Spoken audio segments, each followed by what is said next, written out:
Shrimatre Namaha. Om Ganganapataye Namaha.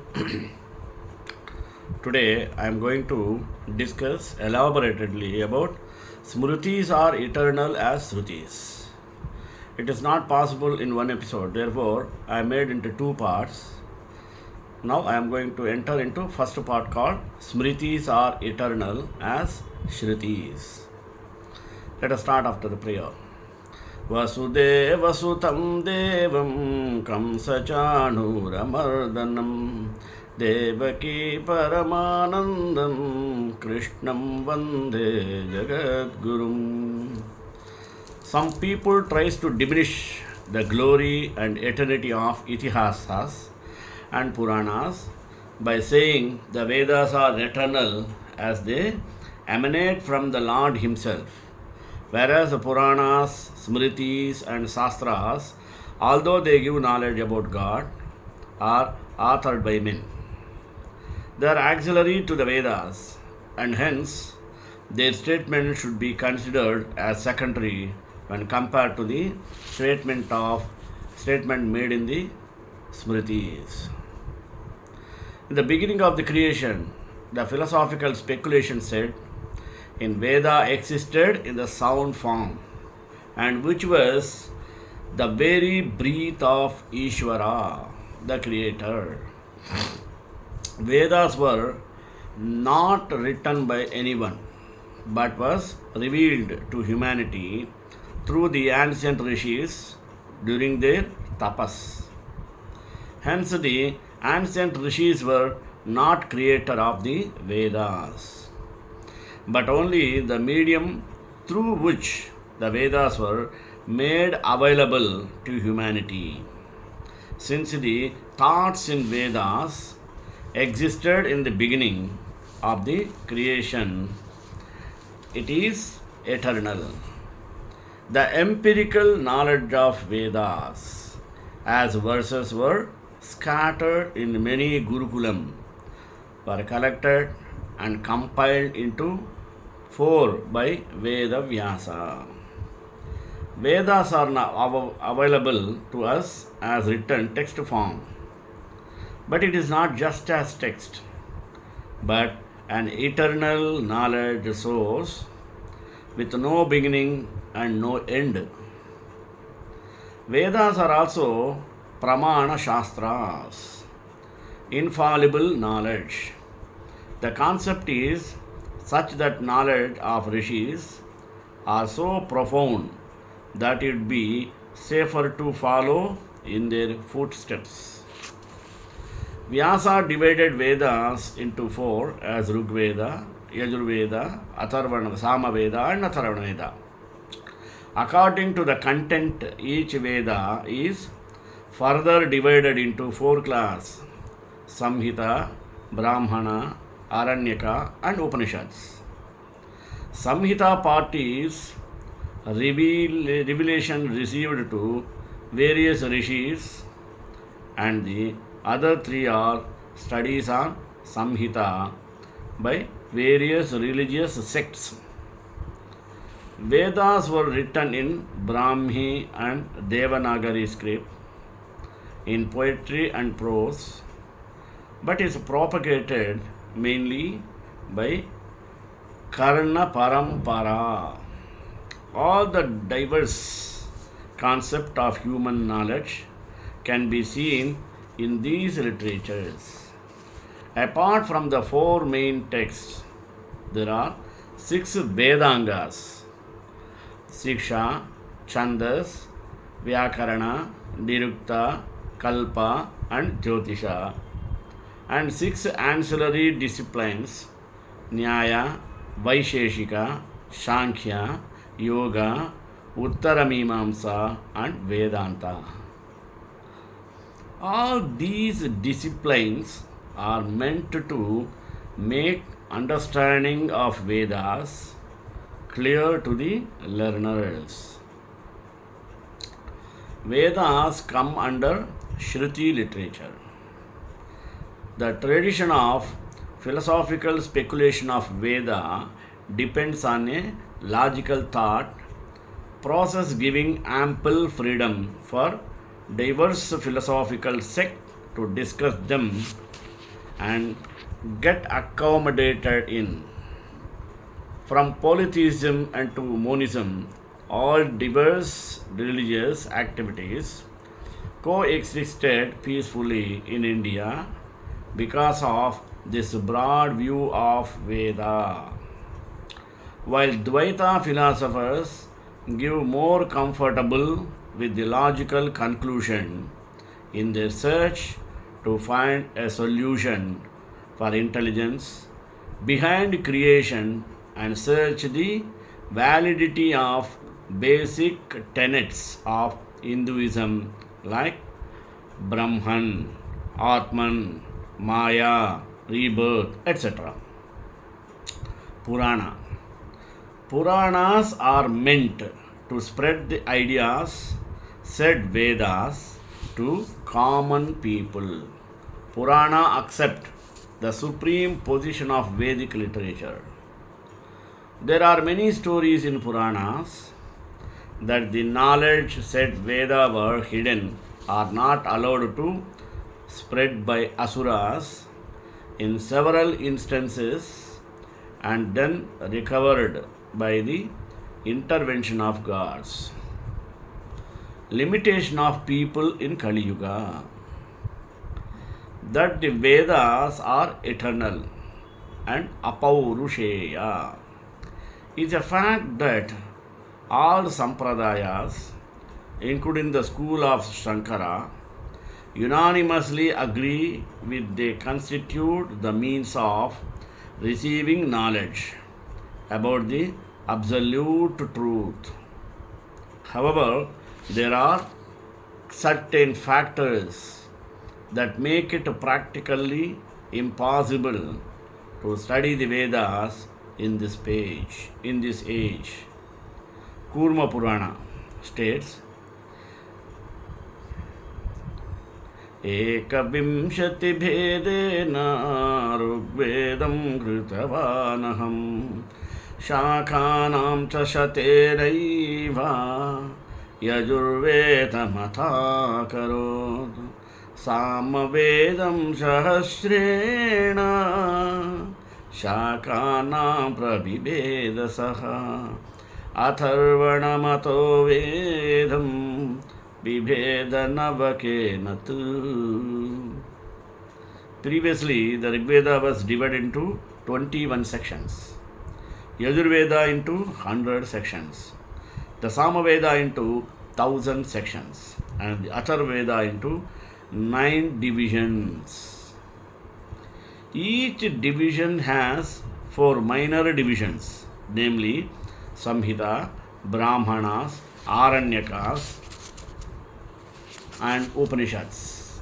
Thus, altogether, the four Vedas contain 1130 Samhitas, 1130 Brahmanas, 1130 Aranyakas, and 1130 Upanishads.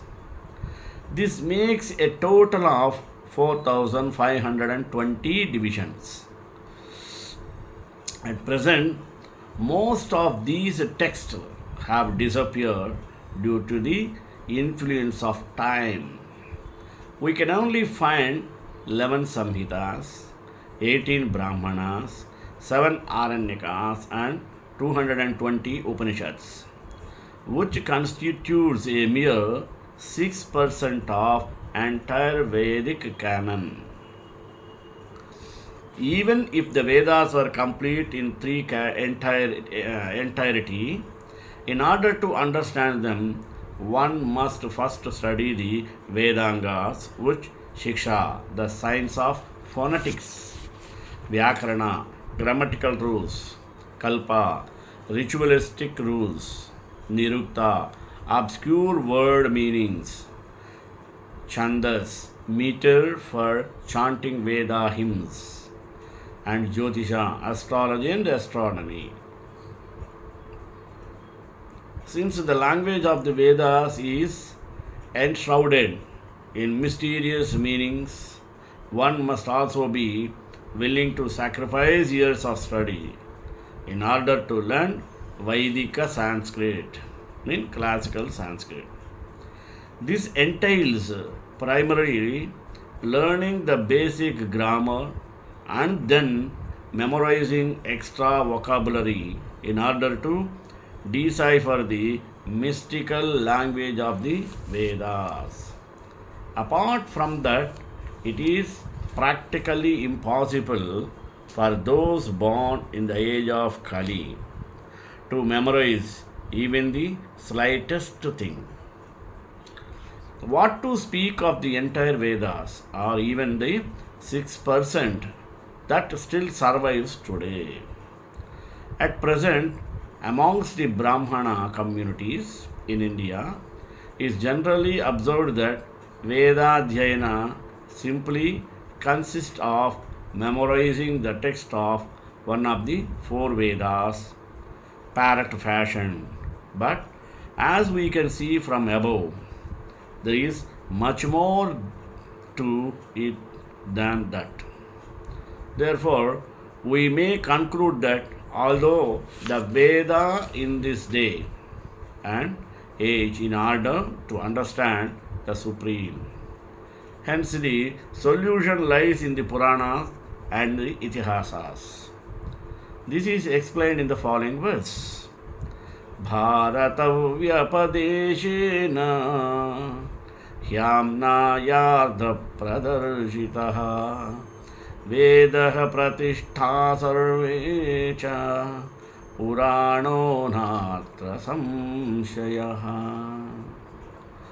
On the pretext of writing the Mahabharata, Vyasa explained the meaning of the Vedas. Certainly, the topics of Vedas have been established in the Puranas.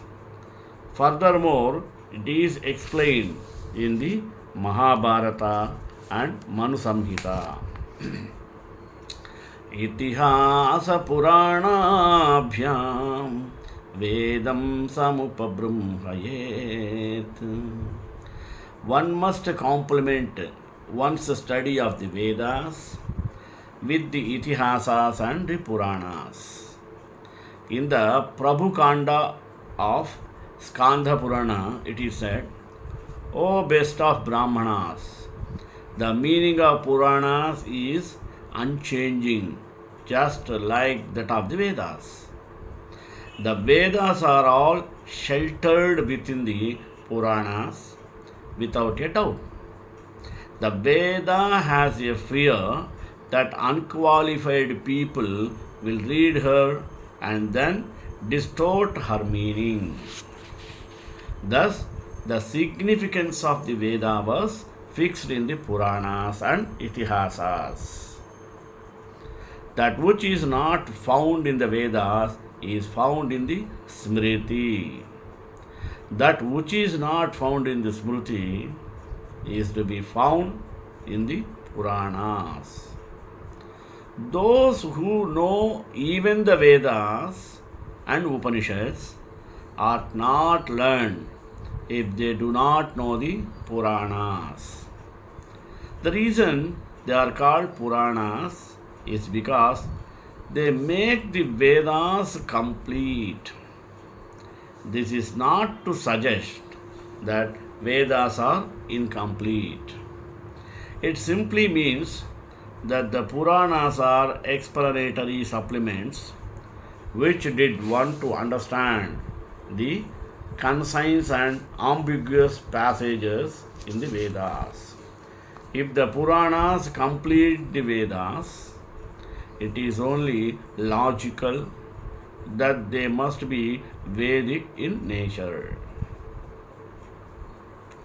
Some Shruti Pramana depicting the eternity of Itihasa and Puranas. How?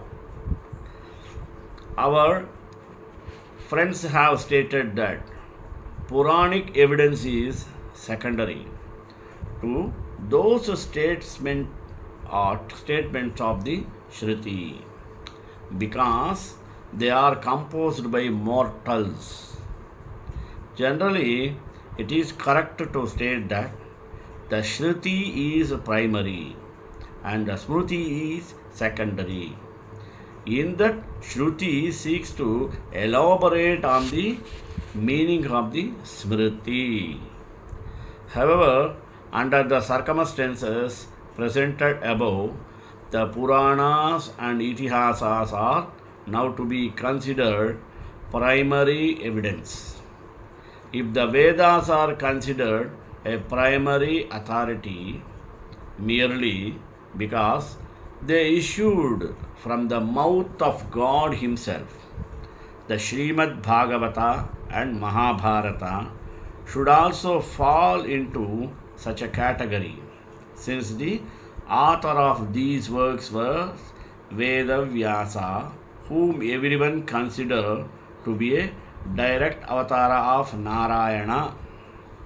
As regards the mortal composition of the Puranas and Itihasas, we beg to differ with this view on the basis of the references in the Shruti Shastras.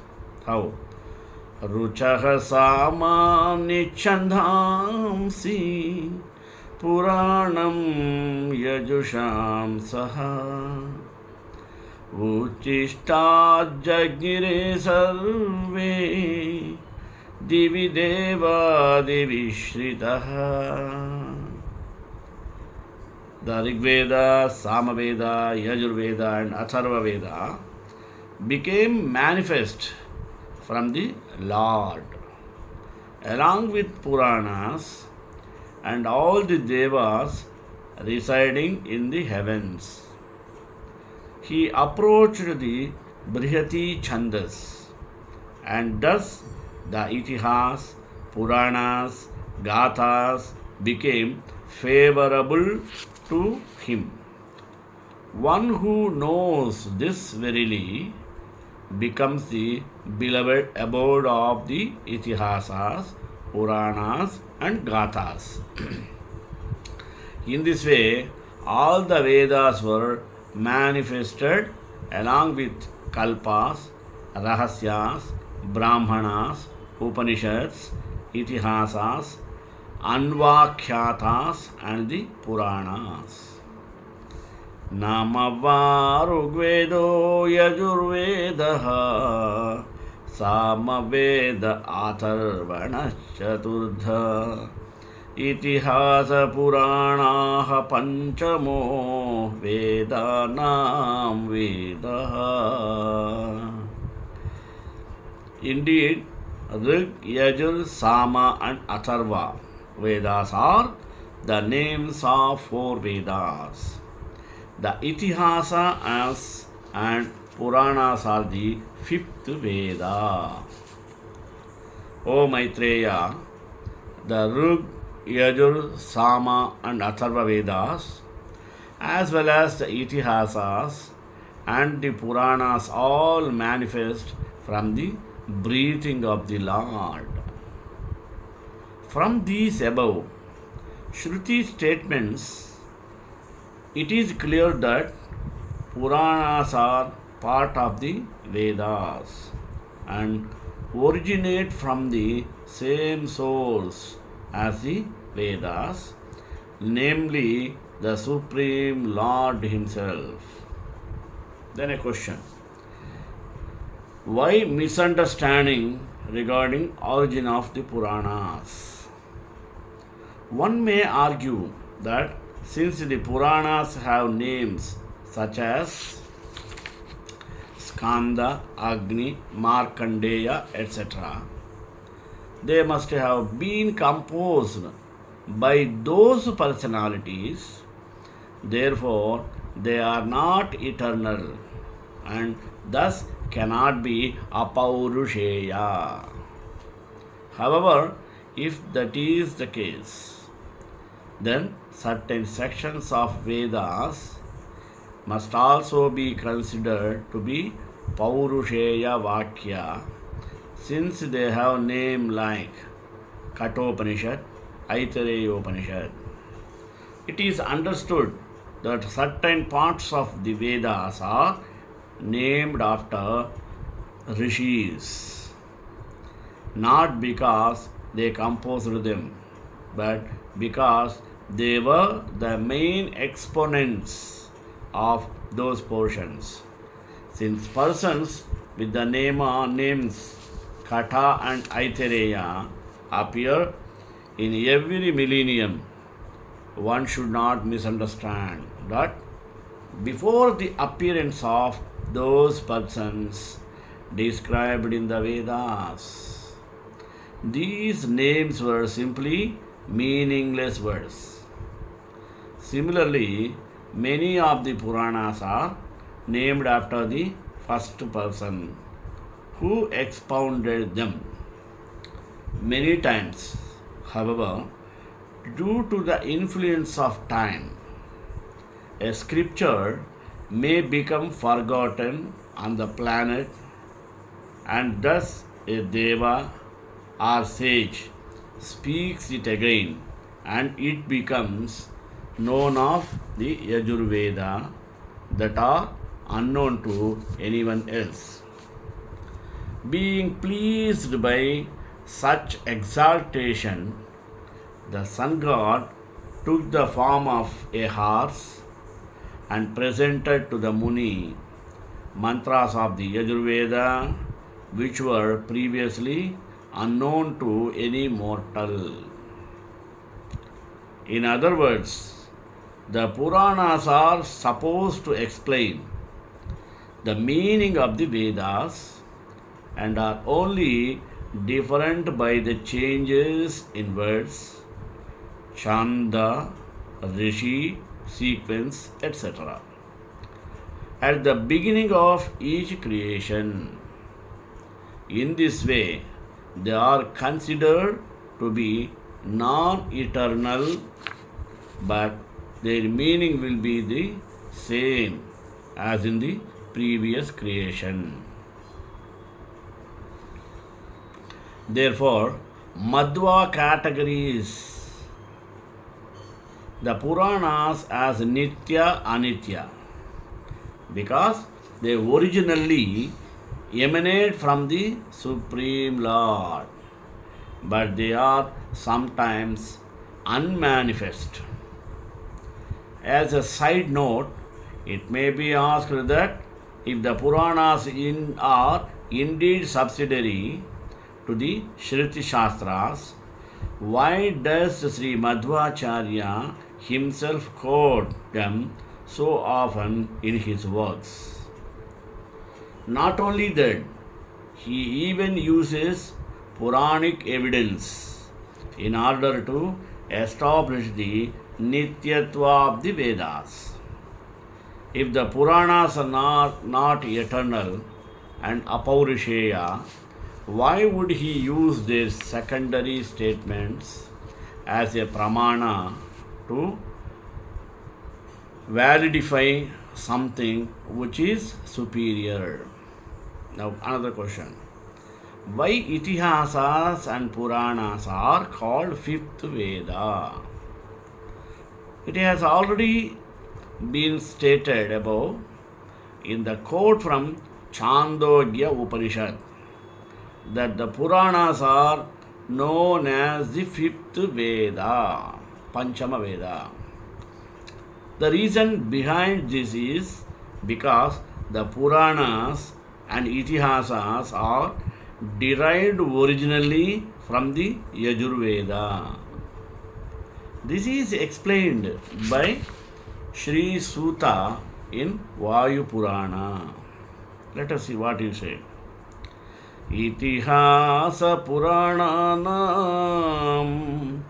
Vaktram Samyakavahi Mam Chaiva Pratijagraha Bhagavan Ishvaraha Prabhu Eka Asit Yajurvedaha Tam Chaturtha Vyakalpayat Chaturhotram Abhutasmin Tena Yajnamakalpayat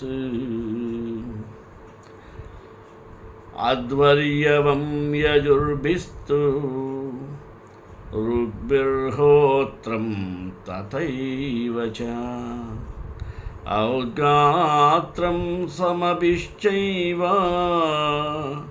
ब्रह्मत्वं चाप्यथर्वभिः आख्यानौश्चाप्युपाख्यानैः गाथाभिर्द्विजसत्तमः पुराणसंहितश्चक्रे पुराणार्धविशारदः यचेष्टं तु यजुर्वेद इति शास्त्रार्थनिर्णयः. That Almighty Lord Shri Vyasa chose me as the qualified speaker of the Itihasas and the Puranas. In the beginning, there was only one Veda, the Yajurveda. This was divided into 4 portions.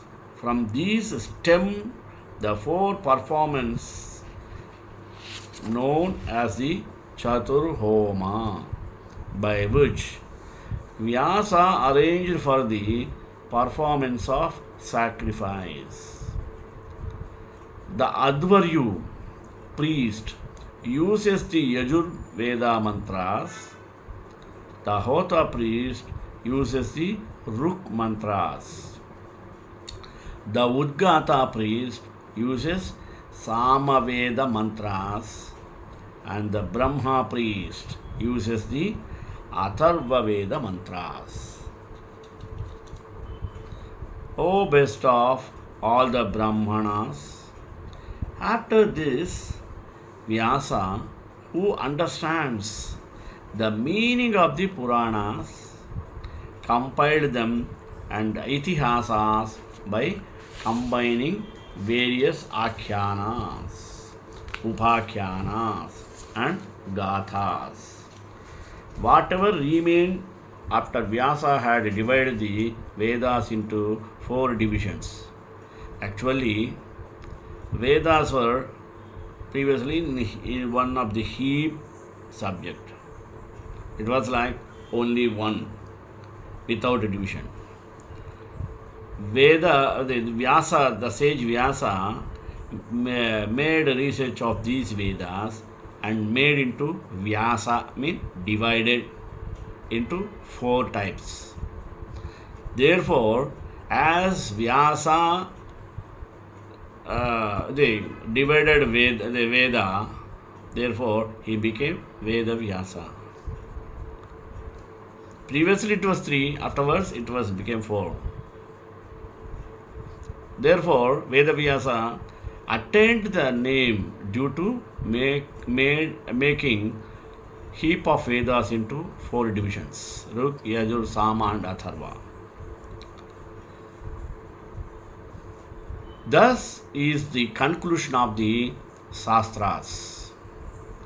The statement of Sri Suta Goswami in the above verse from Vayu Purana, in which he says that whatever remained after Vyasa had divided the Vedas into 4 divisions, was considered to also be the Yajurveda, indicates that the essence of the original Purana, consisting of 400,000 shlokas, available on the earth planet.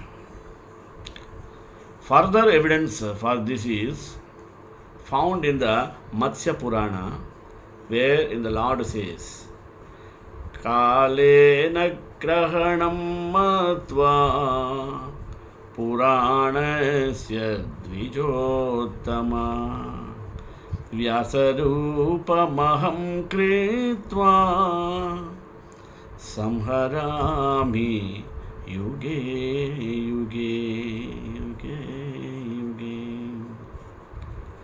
Means, O best of the Brahmanas, understanding that Purana would gradually become forgotten in every yuga, I mean Vyasa, appear in the form of Vyasa. Lord appears in the form of Vyasa. Therefore, Vyasa is considered incarnation of Lord Sriman Narayana and condense it.